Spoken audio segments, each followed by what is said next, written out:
अब ट्रेड्स लेना शुरू करते हैं फिर। गुड मॉर्निंग गाबा सर, बताइए आपका पहला क्विक सिंगल।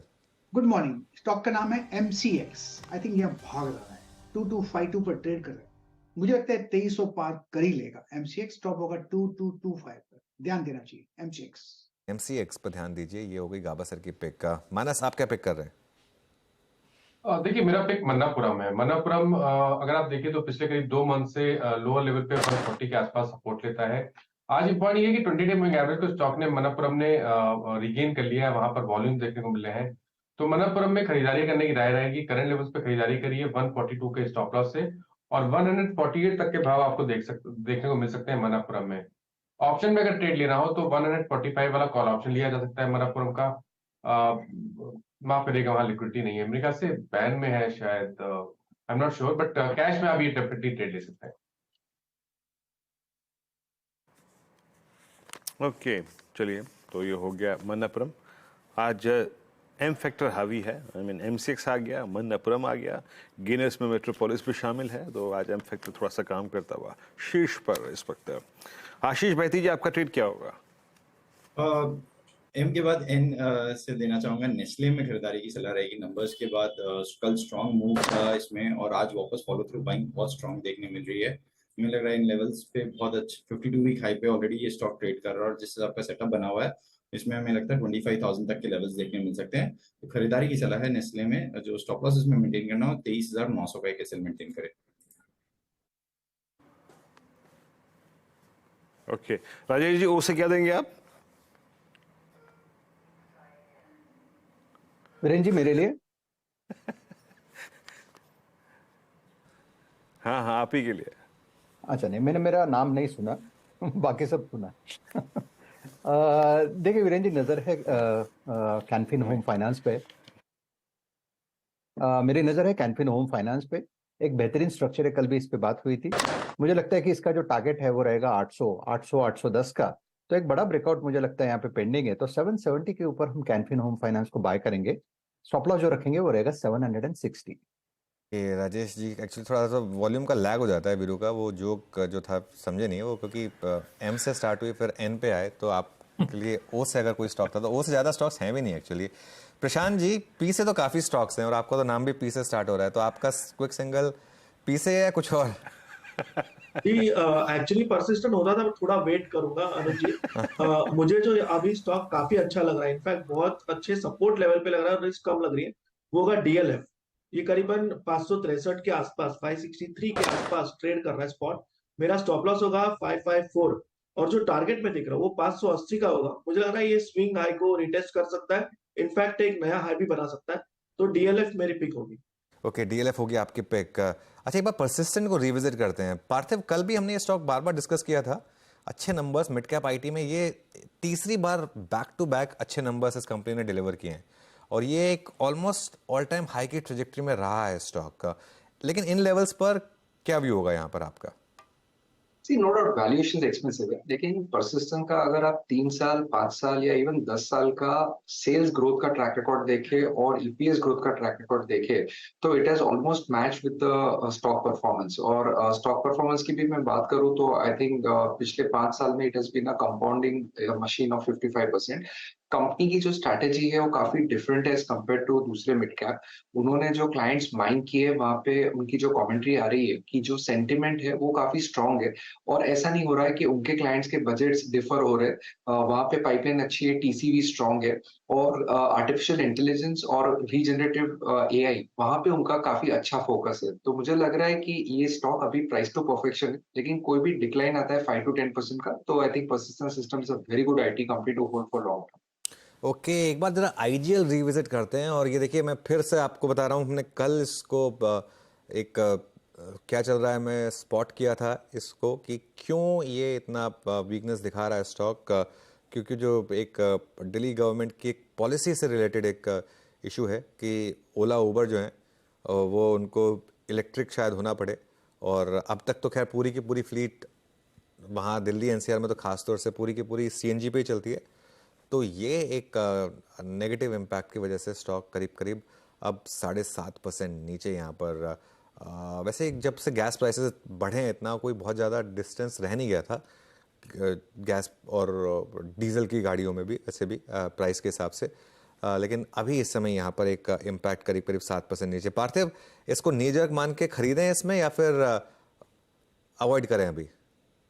आई थिंक इस तरह की जब पॉलिसी चेंजेस होती है तो हमने देखा है कि काफी टाइम पहले इस तरह की सिटी गैस डिस्ट्रीब्यूशन कंपनीज पे काफी नेगेटिव रिएक्शन आता है। मुझे लगता है कि आईजीएल एक फॉर्मिडेबल प्लेयर है और ये एक अच्छी अपॉर्चुनिटी है टू बाय, बिकॉज हम जानते हैं कि आगे जाते आई थिंक इनका जो वॉल्यूम ग्रोथ है और जो जोग्राफीज में ये काम कर रहे हैं वहाँ पे काफी एक्सपेंशन का स्कोप है। नई जोग्राफीज भी बिड उन्होंने अच्छी की है, तो मुझे लग रहा है कि ओवरऑल वॉल्यूम ग्रोथ सस्टेन रहेगा। तो आईजीएल आई थिंक ये गिरावट पे बाय करनी चाहिए। बट पे बाय करना चाहिए ये इस समय व्यू। मार्केट ठीक ठाक है, वैसे मार्केट ठीक ठाक है। निफ्टी अभी के लिए डे लो प्रोटेक्ट कर रहा है 19,580 पर। और वीरू, जो हमारी सुबह भी अप्रोच थी ये कि अगर 19,512 के ऊपर स्टेबल हो तो एक बार के लिए 19,480 के स्टॉप के साथ आप ट्रेड ट्राई कर सकते हैं। मतलब लेकिन एक चीज़ है, ये ट्रेड्स जो है 50-60 पॉइंट वाली ट्रेड्स हैं, इससे ज़्यादा की नहीं है। तो ये नहीं है कि अब आप इसमें बने रहें कि 200 पॉइंट मिल जाएंगे मुझे, ये भी नहीं होगा। मतलब होना चाहिए, होने को मार्केट में कुछ भी हो सकता है, लेकिन 50-60 पॉइंट आपको मिल गए होंगे उस हिसाब से। वो अभी ट्रेड्स जो है ना उसी हिसाब से रखनी होंगी आपको। जी हाँ, और इस 50-60 अंकों को देने में एक और स्टॉक का बड़ा योगदान है, एंड दैट्स रिलायंस। याद रखिएगा, मैं इंडेक्स के पर्सपेक्टिव से बात करने जा रहा हूँ, सिर्फ स्टॉक पे नहीं। और क्योंकि एक बड़ा भाग है, इटसेल्फ एक सेक्टर है। इस चैनल का स्वामित्व प्रबंधन रिलायंस इंडस्ट्रीज होल्ड करते हैं। गेनर्स में सबसे ऊपर कंट्रीब्यूटर्स में आज का रिलायंस का लो जो था वो एग्जैक्टली सिमिलर था 4 अक्टूबर के लो। यानी ये दोनों कैंडल्स, 4 अक्टूबर की जो कैंडल का लो था वो इस दौर का इसका सबसे लोवेस्ट क्लस्टर था। मतलब पोस्ट आप समझ लीजिएगा कि जुलाई 2023। तो वहां से एक रिवर्सल है। टेक्निकल्स में इसे अमूमन एक डबल बॉटम की संज्ञा कही जाती है, लेकिन अभी उसको हम बोलेंगे नहीं, क्योंकि उसके कन्फर्मेशन के लिए एक सेशन की और जरूरत होती है, 2 सेशन की और जरूरत होती है। लेकिन मानस, ये लोज सिमिलर थे। आपका रिलायंस पे व्यू इंटरडे प्रोस्पेक्टिव से आज थोड़ी सी कंट्रीब्यूट कर रहा है स्ट्रेंथ में ये? तो बिल्कुल सही आपने कहा कि लोअर लेवल पे अगर आप देखें तो पिछले लो के आसपास ही स्टॉक ने सपोर्ट लिया। अगर हम केवल प्योर इंटरडे के हिसाब से भी देखें तो अभी भी आपको वेट करना पड़ेगा। 2320 के ऊपर खरीदारी करेंगे। अअगर 2320 के लेवल्स ब्रीच होंगे तो 2304 के स्टॉप लॉस से आप इंटरडे के लिए खरीदारी कर सकते हैं। उस केस में शायद आपको 2345 से 2350 तक के, जो कि 200 मूविंग एवरेज है, वहां तक के लेवल्स देखने को मिल सकते हैं। रिलायंस करीब 2312 पे, 2313 पे डे हाई पर ट्रेड करता हुआ। अनुज, वो नई टाटा सफारी देखी है आपने और हैरियर देखी? नहीं वीरू, नहीं देखी मैंने। अच्छी है, अच्छी गाड़ी अच्छी है, और मुझे देखने का मौका मिला गाड़ी को। अच्छी लगी गाड़ी। और देखिए, टाटा मोटर्स आपकी स्क्रीन पे 574.80 पे ट्रेड करता हुआ, स्ट्रॉन्ग मूव देता हुआ, और ये इसी मूव के साथ डे हाई प्लस, याद रखिएगा it's an all time high trajectory 674, माफ कीजिएगा 674। आशीष बहती जी, इस हल्के से फ्लैग ब्रेकआउट पे आपका व्यू क्या है? ऑल दो इंडेक्स ऐसी परिस्थिति में नहीं है कि मैं किसी भी इंडेक्स काउंटर पर बहुत आतुर हो जाऊं कि नहीं जनाब ये आज चलेगा ही चलेगा, बट इन आइसोलेशन आपको टाटा मोटर्स लग कैसा रहा है इस वक्त? जी Virendra ji, in fact relative strength इतनी स्ट्रांग है टाटा मोटर्स में कि इसमें इंडेक्स की गिरावट का कोई भी असर नहीं देखने मिल रहा है। कल भी इसमें एक अच्छा बाइंग इंटरेस्ट देखने मिला था, जब फॉलो थ्रू बाइंग बहुत स्ट्रांग है। और जिस हिसाब का स्ट्रक्चर बना हुआ है, हमें लग रहा है कि 695 और उसके बियॉन्ड की अभी ट्रेजेक्टरी पार करने वाला है। 700 जरूर एक क्रूशियल लेवल रहेगा और एक रेजिस्टेंस जोन भी बनेगा, थोड़ा सा साइकोलॉजिकल लेवल बन जाएगा। तो खरीदारी की सलाह है, कोई भी डिप आता है उसमें भी पोजीशन बनाने की सलाह है। जो स्टॉप लॉस इसमें मेंटेन करना है वो 663 का कैसे मेंटेन करें।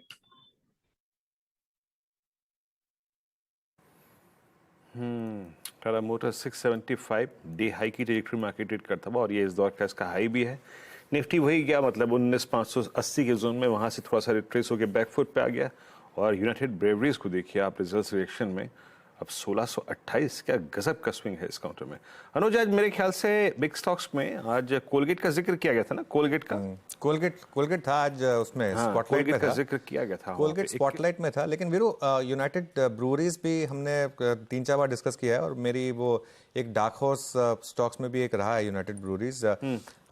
नई मैनेजमेंट का एक इम्पैक्ट शायद दिखना शुरू होगा यहाँ पर। खैर अभी तक तो ये नई मैनेजमेंट का असली इम्पैक्ट तो इस क्वार्टर से दिखाई देगा, लेकिन क्लियरली यहाँ पर एक मूव आ रहा है लेकिन एक बार जरा वो वीरू आईजीएल को फिर रिविजिट करते हैं, जो हमारे दर्शकों ने कल मिस कर दिया होगा। कल सबसे पहले हमने ये जो चीज़ बताई थी कि क्यों आईजीएल में इस तरीके की गिरावट आई, और एक जो ड्राफ्ट पॉलिसी है उसकी वजह से करीब करीब 8.5% नीचे स्टॉक। एक बार वो ग्राफिक्स वापस प्ले कर देते हैं अगर जिन्होंने उसको मिस कर दिया था कि क्यों आईजीएल में इतनी बड़ी गिरावट आई। अब 8.5% का डिक्लाइन यहाँ पर। हालांकि मुझे अब लग रहा है कि थोड़ा सा ये नी जर्क है, लेकिन आईजीएल के साथ इशू क्या है कि आईजीएल दिल्ली में मोनोपोली है उसकी, इसके लिए तो वो जो ईवी पॉलिसी है वो ये करेगी 2030 तक सभी कमर्शियल व्हीकल्स को ईवी में बदलना होगा, और इसका इम्पैक्ट ऑब्वियसली आईजीएल के जो सीएनजी बिजनेस है, दो बिजनेसेस होते हैं गैस कंपनियों के, एक सीएनजी एक पीएनजी। और सीएनजी कमर्शियल व्हीकल्स के लिए होता है, गाड़ियों के लिए होता है, या फिर पर्सनल गाड़ियों के लिए, और पीएनजी घर के उसके लिए होता है। तो घर के उसमें तो कोई दिक्कत नहीं है, लेकिन सीएनजी बिजनेस पर थोड़ा सा दबाव आ रहा है। तो ये कल एक इम्पैक्ट आया था जिसकी वजह से आज भी यहाँ पर मूव कंटिन्यू कर रहा है। तो आज दो स्टॉक्स हैं, अपसाइड में आपका यूनाइटेड ब्रूरीज और डाउन साइड में आपका आईजीएल। ये दो स्टॉक्स इस समय वीरू फोकस में। मार्केट रिकवर कर रहा है, बैंक निफ्टी रिकवर कर रहा है वीरू, अच्छी रिकवरी है बैंक निफ्टी में अब।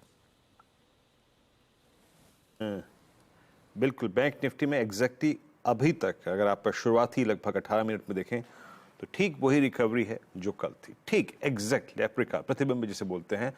और आज की बॉडी यानी ओपन पॉइंट और आज का जो इस वक्त आपकी स्क्रीन पे प्राइस है वो एग्जैक्टली कल की बॉडी को कवर कर चुका है, क्योंकि हम क्लोजिंग में नीचे आ गए थे, और कुछ पार्ट ऑफ लोअर शेडो भी कवर कर चुका है। That's good, at least. आगे देखते हैं कि ये कंफर्ट जो है वो निफ्टी बैंक को कहाँ से मिल रहा है। हालांकि जो मैंने स्टॉक का जिक्र किया था ना, कोलगेट, उसको देखते रहिएगा। अनुज ने सुबह भी इसको डिस्क्राइब किया था, बट ये बहुत अच्छी खूबसूरत फ्लैग ब्रेकआउट पे फ्लोट करता हुआ। लेकिन now coming back to banks, अगर हम वहाँ पे रहें, एक्सिस बैंक चलता हुआ, लेकिन कल के मतलब क्लोज को अभी तक बहुत डिसाइसिवली क्रॉस नहीं कर पाया है। बंधन बैंक चल रहा है, हल्का सा रिवर्सल है। Bank of Baroda, federal bank में थोड़ा स्विंग अच्छा है। एचडीएफसी बैंक कह नहीं सकते अभी भी कुछ, और आईसीआईसीआई बैंक में भी कुछ ऐसे संकेत हैं। IDFC first bank, IndusInd bank और कोटक महिंद्रा बैंक और पंजाब नेशनल बैंक और एसबीआई, मेरे ख्याल से इन सब में मेरे जो स्क्रीन पे चार्ट्स अपीयर थे उसमें सबसे अगर कोई ठीक परिस्थिति में है जिसे आप एक स्ट्रेंथ की संज्ञा दे सकते हैं, that's only IndusInd bank. Prakash sir, अच्छा नहीं, प्रकाश सर से रह देते हैं। मानस, आपका व्यू इंडसइंड बैंक पर आज की प्लेसमेंट 1454 पे? देखिए, अगर यहाँ पर ट्रेंड की बात करें तो ट्रेंड अभी पॉजिटिव बना हुआ है, क्योंकि कंसोलिडेशन है लेकिन कहीं पर भी रिवर्सल के साइन नहीं देखने को मिल रहे हैं। स्टॉक अभी भी 20 डे 50 डे मूविंग एवरेज के ऊपर ट्रेड कर रहा है। केवल आपको इंतजार करना है 1465 के लेवल्स को ब्रीच करने का। जब भी वो लेवल्स ब्रीच होंगे तो आपको कम से कम 150 से 200 रुपए की तेजी देखने को मिलेगी। तो क्योंकि ट्रेंड पॉजिटिव है, इसलिए आप अपनी पोजीशन में बने रहिए, और 50 डे मूविंग एवरेज जो कि 1420 के आसपास है उसके नीचे आपको स्टॉप लॉस लगाना है।